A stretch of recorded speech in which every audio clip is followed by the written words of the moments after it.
문다혜 씨 얘기를 좀 해볼 텐데요. 최지연 앵커 소개 좀 해주시죠. 예, 이 김남국 의원 말대로 지금 이 문재인 전 대통령 한가한 얘기할 때가 아니라고 하는 것이 이 네. 문 전 대통령 딸 다혜 씨죠. 현재 각종 혐의로 수사를 받고 있기 때문입니다. 그렇습니다. 이 오늘 전 남편 특혜 채용과 관련해서 전주지검이 출석을 요구한 날인데 문다혜 씨 오늘은 출석을 하는 겁니까?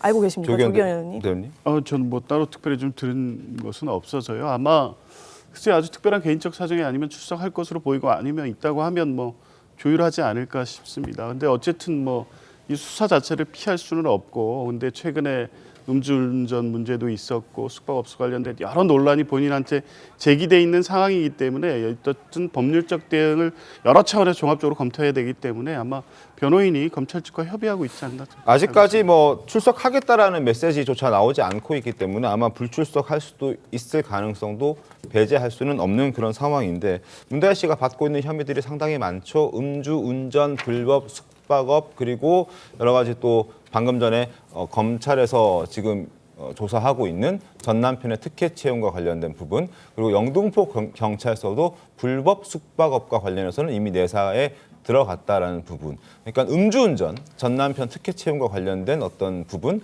불법 숙박업, 숙박업도 굉장히 지역이 다양합니다. 제주, 영등포, 또 서울 시내에서도 몇몇 곳들이 있고, 그래서 참 다양한 지금 의혹들을 받고 있는 그런 상황인데, 관련해서 문재인 전 대통령이 참 입장을 안 내놓고 있는데, 검찰이 이 수사를 좀 하게 되면 문 전 대통령도 소환을 할 가능성이 있어 보입니까? 어떻습니까? 문다혜 씨가 핵심 참고인이고, 네. 그 문다혜 씨 전 남편에 관한 일이니까요. 그러면서 이제 문다혜 씨에 대한 조사를 마치면 자연스럽게 문 전 대통령에 대한 조사가 불가피할 겁니다. 네. 과거에 이제 그 신모 전 청와대 행정관에 대한 일례공판 기일 전 증인 신문을 네. 신청할 때도 검찰이 문 전 대통령을 뇌물죄 피의자로 적시하지 않았습니까? 네. 그러니까 그 조사가 다음 단계로 이루어질 건데, 저는 여기서 드리고 싶은 말씀이 문다혜 씨가 이 검찰 출석도 미루거나 회피하면 안 된다고 생각합니다. 그건 왜냐면은 본인은 지금 부친이 억울하다고 생각할 거 아닙니까? 네. 부친이 받고 있는 혐의는 부당하다고 생각할 거고, 그러니까 과거에 SNS에 이쯤 되면 막 하자는 거냐고 올리기도 했고, 이제 참지 않겠다고 올리기도 했잖아요. 그러면 네. 본인이 나가서 적극적으로 소명을 해서